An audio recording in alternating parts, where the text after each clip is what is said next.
Bienvenue sur Africa 24 dans cette nouvelle édition de l'Africa Tonight. Voici les titres de l'actualité. Le bilan des élections législatives au Sénégal, les missions d'observation de l'Union africaine et de la CEDEAO ont livré leurs conclusions ce 2 août. Elles notent que ce scrutin s'est déroulé dans un climat apaisé. Le Niger célébrait ce 3 août le 62e anniversaire de son indépendance. À la veille de cette célébration, le président Mohamed Bazoum a adressé un message aux citoyens. Le chef de l'État, qui s'est d'ailleurs rendu à Tillabéri pour lancer les festivités.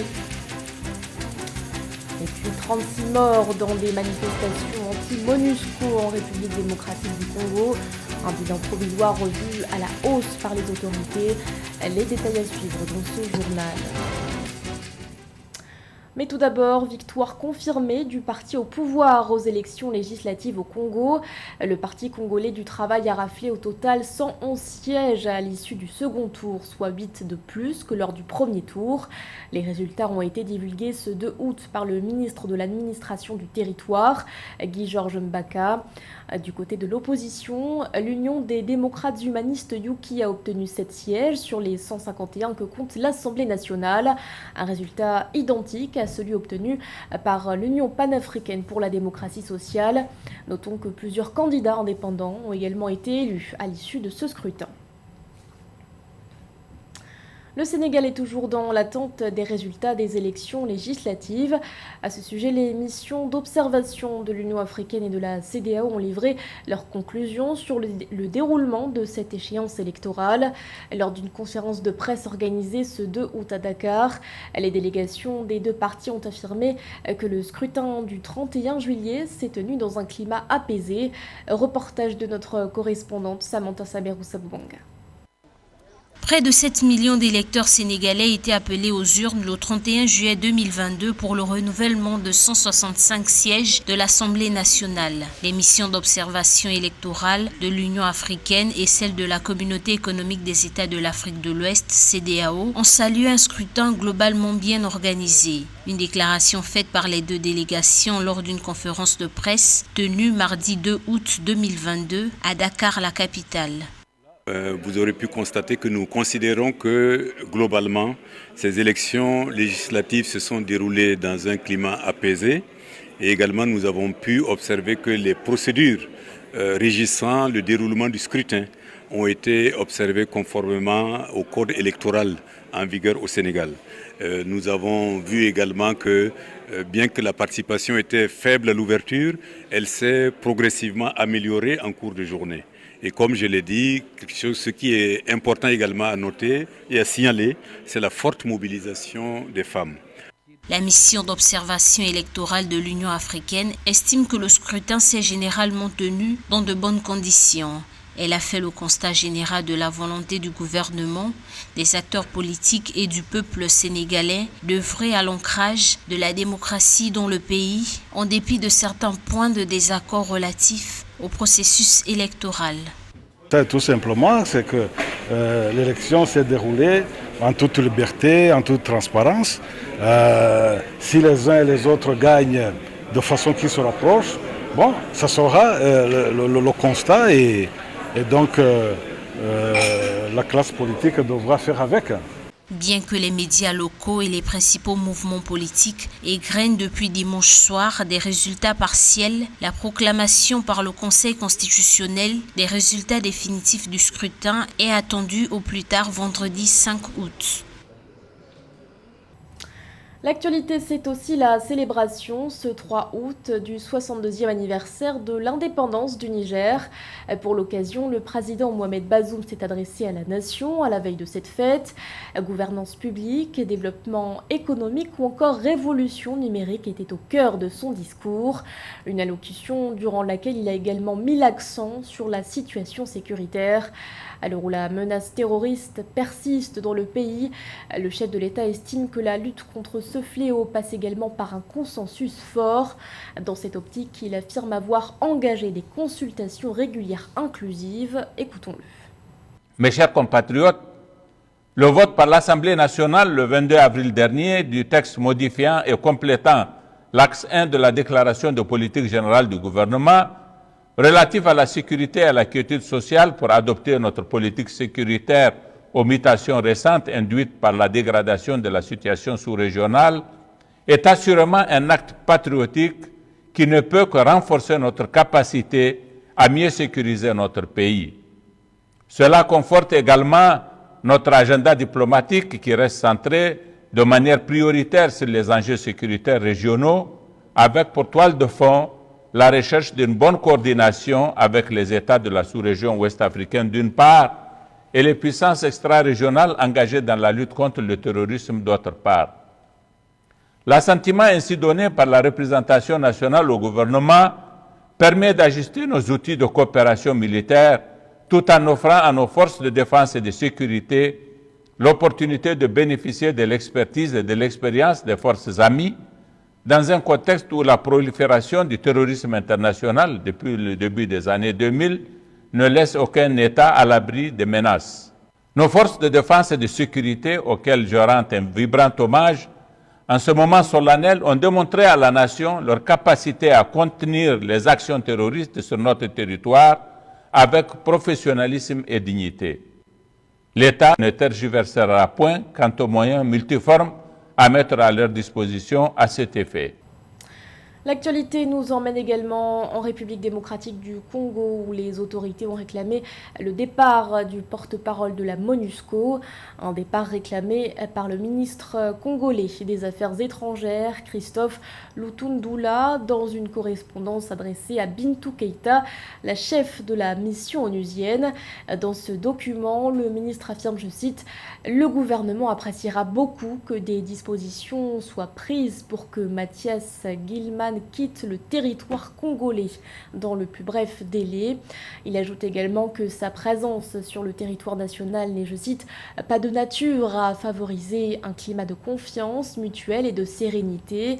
Le motif invoqué, des propos relatifs à la mission de l'ONU que le diplomate a employé lors d'une interview. D'après le ministre, Mathias Gilman a déclaré que la MONUSCO ne disposait pas de moyens militaires pour faire face au M23. Et cette correspondance intervient alors que la République démocratique du Congo est secouée par des manifestations anti-MONUSCO depuis le 25 juillet. Les tensions sont telles qu'en une semaine, 36 personnes sont décédées dans plusieurs villes de l'Est congolais, présentes dans le pays depuis 1999. La mission onusienne est accusée d'inefficacité face aux groupes armés qui sèment la terreur dans cette partie du pays. Gladys Mamba. 36 morts en une semaine, c'est le lourd bilan établi par une commission gouvernementale spéciale suite aux manifestations anti-MONUSCO dans l'est de la République démocratique du Congo. 4 casques bleus et 32 manifestants ont perdu la vie dans plusieurs villes de l'est du pays, à Goma, Butembo, Uvira, Kanyabayonga et Kasindi. À cela s'ajoutent près de 170 blessés dénombrés. Ces incidents graves et outrageants ont porté atteinte à la souveraineté de la République démocratique du Congo dans le poste frontalier de Kasindi. L'incident du 31 juillet impliquant des soldats de la paix de l'ONU au poste frontalier de Kasindi à Beni a suscité l'indignation de la population et des autorités congolaises. Des casques bleus de retour de congé en Ouganda ont ouvert le feu sur des civils avant d'ouvrir la barrière et traverser la frontière congolaise, faisant au total 3 morts et 14 blessés, un incident regretté par l'ONU. Le secrétaire général s'est adressé ce 1er août au président Félix Tshisekedi de la RDC. Au cours de la conversation, le secrétaire général a transmis ses condoléances et s'est également excusé pour l'incident du 31 juillet qui a impliqué des casques bleus dans l'ONU et s'est produit à Kasindi, à la frontière entre la RDC et l'Ouganda. Le secrétaire général a déclaré que les Nations Unies sont totalement engagés dans la paix et dans la coordination avec les forces armées congolaises et travaillent avec les FARDC pour résoudre la situation et apporter la stabilité dans l'est de la RDC. Un dialogue efficace est nécessaire, a-t-il dit, et pour cela, nous exigeons le retrait inconditionnel du groupe M23 et appelons tous les groupes armés à cesser toute forme de violence.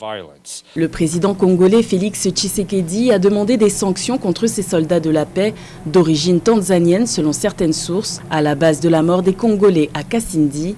Cette succession d'événements a mis en exergue la possible réévaluation du plan de retrait de la MONUSCO. Le départ définitif des casques bleus de l'ONU de la République démocratique du Congo pourrait se faire avant 2024, échéance initialement prévue. Le Cameroun et la Guinée équatoriale envisagent de renforcer leur partenariat dans le secteur gazier. Une délégation de la Société nationale des hydrocarbures était en déplacement sur le territoire équato-guinéen pour plancher sur un éventuel accord relatif au traitement du gaz naturel. À ce propos, le Cameroun souhaiterait utiliser les installations gazières de Punta Europa situées sur l'île de Bioko. Les précisions de Roberto Bocpi. La volonté politique pour l'acheminement du gaz à travers des pipelines entre le Cameroun et la Guinée équatoriale est au point. Celle-ci est assortie du feu vert du président Teodoro Obiang-Nguema. La possibilité d'utiliser les installations gazières de Punta Europa pour le traitement du gaz camerounais n'est donc une question de temps. Un projet qui comporte également l'acheminement par des pipelines au Cameroun. In general, the political will is there. Now we need to do the technical. Like you will be aware, there is an operator, Chevron, who have activity in Equatorial Guinea and also in Cameroon. So right now we are working on the unitization to be able to jointly exploit the resources. Now what is happening at this stage is that we need to agree what's going to be the cost of the installation, what's going to be the cost of all the activity that we need to do, but this cost is going to be extremely low. Les responsables de la SNH, la Société nationale des hydrocarbures du Cameroun, ont fait le déplacement de la Guinée équatoriale, au menu des négociations sur la faisabilité de ce projet. Le rendez-vous de travail succède aux discussions préliminaires menées en 2021 entre la co-entreprise titulaire des droits d'exploitation du champ offshore Etinde au sud-ouest du Cameroun et de la compagnie pétrolière américaine Marathon Oil qui exploite les installations gazières de Punta Europa. The only thing we are doing is that we are bringing the gas from Cameroon all the way to an installation, is processed, and then Cameroon will take it in kind, the gas. Very similar than Nigeria. Now, another problem that we are having, and I'm going to raise it because it's very important, is that CEMAC is becoming not investable. That's the problem. We are trying to attract the companies to drill more wells, but the companies are saying, Excellency, if I need to drill a well for 70 million, and it's taking me all these months for us to transfer the money to Equatorial Guinea, all these months to be able to pay our supplier. L'option d'acheminer le gaz humide d'Etinde au Cameroun vers Bioko en Guinée équatoriale va à coup sûr supprimer quelques emplois. Toutefois, le gouvernement jouira d'un revenu fiscal en hausse. C'est ce qui ressort des explications en juin 2021 de la société britannique Bowleven, une compagnie d'exploration et de production qui opère au Cameroun. Elle a été présentée lors de la COP15 contre la désertification organisée en mai dernier en Côte d'Ivoire. L'initiative d'Abidjan a notamment pour objectif de créer les conditions d'une durabilité environnementale, selon les termes du Premier ministre ivoirien Patrick Hachi. Ce projet estimé à 1,5 milliard de dollars est soutenu par plusieurs pays, dont le Maroc. Reportage de notre correspondant Ange Bijou-Nomenio, commenté par Samantha Sabirou-Sabomanga. La déforestation a atteint une proportion très élevée en Côte d'Ivoire. L'Organisation des Nations Unies parle de 60% de terres dégradées, un chiffre qui va grandissant. Conscient des risques environnementaux que cela représente, le gouvernement ivoirien a lancé en mai dernier l'initiative d'Abidjan, un programme qui a pour objectif de créer les conditions d'une durabilité environnementale avec une agriculture plus mécanisée et moderne. Mon pays a élaboré un important programme dénommé l'initiative d'Abidjan, ou Abidjan Legacy Programme. Ce programme, dont la vocation est de permettre à la Côte d'Ivoire d'intégrer dans ses stratégies de développement les approches de gestion durable des sols et de restauration de nos écosystèmes forestiers fortement dégradés, nécessitera pour sa mise en œuvre la mobilisation de 1,5 milliard de dollars au cours des 5 prochaines années. L'initiative d'Abidjan a reçu le soutien des pays tels que le Maroc. Le Royaume s'est engagé à accompagner techniquement et financièrement ce programme et d'y apporter son expertise. Il a été marqué par donc le message de Sa Majesté le Roi, que Dieu l'assiste, qui a été un message très fort au sommet des chefs d'État, et ce message qui a focalisé sur les programmes et les actions opérationnelles qui peuvent être mises en œuvre à l'échelle du continent africain.